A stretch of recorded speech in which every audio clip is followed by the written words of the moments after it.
Hello, we are first-year occupational therapy students at the University of Kansas Health System Hospital, and we are excited to present our project proposal regarding occupation-based kits in the hospital setting. I'm Hannah. And I'm Colleen, and we are first year KU Medical Center occupational therapy students, and we are completing our service learning at the University of Kansas inpatient rehab setting. I'm Natalie. And I'm Taylor, and we are first-year occupational therapy students as well at the Kansas University Medical Center and are currently completing our service learning at the University of Kansas Hospital System in inpatient acute care. I loved having hands-on experience related to what we have been learning in class. I was able to complete a 9-peg test, manual muscle testing, and pinch strength test on a patient at the rehab unit. I have never been in a hospital setting in general, so I was very excited to have this experience. My most memorable experience is when I had the opportunity to assess range of motion on a patient with burns. I did not know I could be this hands-on this soon into the doctorate program. Working in the acute care setting allowed me to work with a wide variety of patients and their families. When I was working in the burns unit, I was able to perform skilled therapy and apply splints to a patient who was intubated. I was proud to be part of this patient's therapy team, and this experience made me feel like a real occupational therapist. One of my favorite memories during my service learning time was when the OT and I were in a client's room who had previously had a stroke. And while we were in her room, she was able to move one of her fingers on her own for the first time since her stroke. This was a special moment for the client, OT, and other therapists involved in her rehab.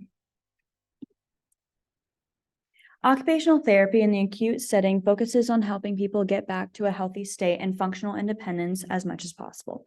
They target ADLs that are important before leaving, such as dressing, donning socks, etc., before the patient gets back home and goes about their daily life activities.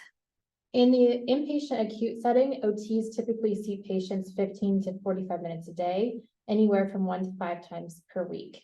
Time with patients is usually dedicated to observing and practicing activities of daily living and functional mobility.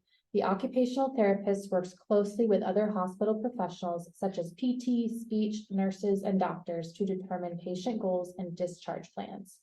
In the inpatient rehab setting, OTs typically see patients for an hour to an hour and a half hours a day, 5 days a week during the patient's hospital stay, which varies in length from around 1 to 3 weeks.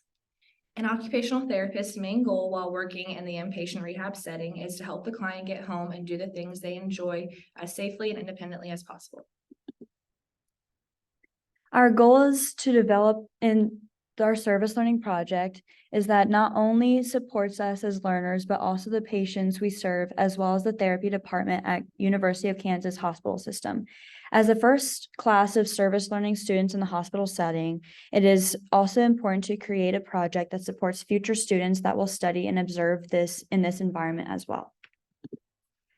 Through interviews with our academic and fieldwork advisors, we learned about the complexity of occupational therapy in the hospital setting due to the wide variety of patients and diagnoses seen. But we learned that keeping occupational therapy occupational-based is a priority. By conducting occupational profiles, we analyzed 4 very different clients that would benefit from different occupational interventions. After reviewing literature, we determined that our proposed project is evidence-based and will improve the psychological and social well-being of patients through improving their buy-in to patient-directed therapy, as well as increasing morale while in the hospital where patients can sometimes feel isolated.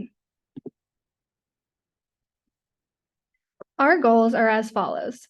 By January 2023, we will create item lists and find monetary sources needed to create 4 occupational kits.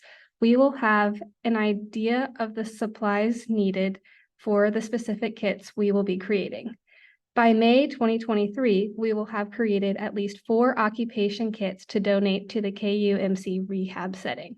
Overall, our goal is to promote occupation-based therapy so it is specific to patient preferences in the hospital setting. Occupational therapy-based kits are becoming more common in the hospital setting, and we would like to add to the KU hospital system's inventory. We plan on developing 4 kits that the rehabilitation hospital needs and that are unique to the KU hospital system and its patients. The 2 examples shown here are kits geared toward medicine management and childcare and are similar to the kits we plan on providing. This infographic illustrates our spring semester timeline. In the early half of the semester, we plan on working with our service learning faculty advisor to apply for a service learning grant. This will allow us to gather funds for the items needed in each kit. In the spring, we will gather materials to create these kits and begin using them within the hot therapy setting. If possible, we would like to work with patients and observe how these kits can be best used in the rehab setting.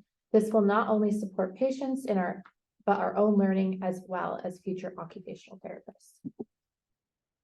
As we are in the process of developing and implementing our plan, we are curious if this is something that will be beneficial and feasible for us to complete in the spring. Some of the support that we may need will include recommendations on what would be best to include in our occupational kits and what types of kits are already provided there. Thank you for allowing us to partner with you. It was great to be part of this experience. We have enjoyed our time so far and are excited for our project. Please let us know if there are any questions about our proposal.